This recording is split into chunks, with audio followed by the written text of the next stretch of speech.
Le pouvoir d'achat des Français est en baisse et cela concerne tous les secteurs, y compris l'immobilier. Son fonctionnement traditionnel dessert les vendeurs. En moyenne, lors de la vente d'un bien, la commission prise par l'agence est de 3 à 10% de sa valeur. Pourtant, il existe des solutions pour payer moins cher son intermédiaire, gagner plus d'argent et donc augmenter son pouvoir d'achat. Erwan a vendu via une agence en ligne. Une transaction nouvelle génération, simple et efficace. Alors, au début, on a été démarché par des agences immobilières, des agences dites classiques, et on n'a pas souhaité poursuivre avec les agences immobilières pour deux raisons. La première, c'est les frais de commission qui sont importants, et puis pour la qualification des visites qui n'est pas toujours au rendez-vous.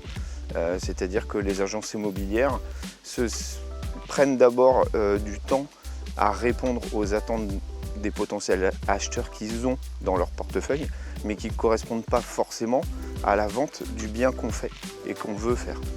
Les transactions immobilières sont ancrées dans un modèle. C'est trop souvent un process long et chronophage. Notre mission chez Roofme, c'est de rendre la vente immobilière simple, accessible, efficace et moins chère grâce au digital. Pour changer ce modèle, il simplifie les étapes de vente avec la volonté de redonner plus d'argent aux clients.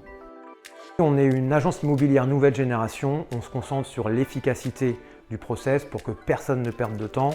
Et parce qu'on essaye d'être le plus efficace possible, on est moins cher, beaucoup moins cher que les agences traditionnelles. Donc moins une agence prend d'argent, plus il en reste pour le vendeur. Concrètement, sur un bien qui vaut 300 000 € sur le marché, une agence traditionnelle va prendre entre 15 et 20 000 € de commission.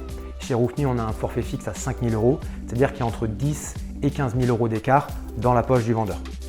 Sur son site, roofme.fr propose des biens. Ces annonces sont visibles sur les plateformes immobilières. Les ventes sont réalisées en 2 visites dans 75% des cas. Grâce au digital qu'on apporte à toutes les étapes du process de vente, on vient apporter énormément d'informations à la fois à l'acheteur et au vendeur. Et par exemple, un acheteur qui a déjà vu l'adresse, fait des visites virtuelles, obtenu les réponses à toutes ces questions, comme par exemple le type du tri, le type de chauffage, le montant de la taxe foncière, et qu'en plus de ça, il a fait une visite virtuelle complète, il ne va pas se déplacer pour rien. On n'a pas de curieux, on n'a pas de gens qui se déplacent pour visiter ou qui ne savent pas ce qu'ils viennent trouver. Les gens qui se déplacent pour faire une visite sont des gens qui sont extrêmement qualifiés. Digital ne veut pas dire distant, car le vendeur a un contact concret. L'annonce est faite en collaboration pour être précise. Le vendeur participe à son élaboration. Cela permet une meilleure efficacité. Il y a beaucoup d'échanges.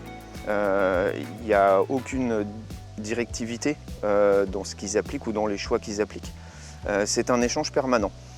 C'est-à-dire qu'à chaque décision, la décision revient au vendeur. Mais c'est toujours un échange et une discussion. On nous avait promis de vendre la maison en moins de 3 visites, ce qui a été le cas, puisqu'elle a été vendue en 2. Et un prix de vente qui a été au-delà de ce qu'on pouvait espérer par rapport à une agence immobilière.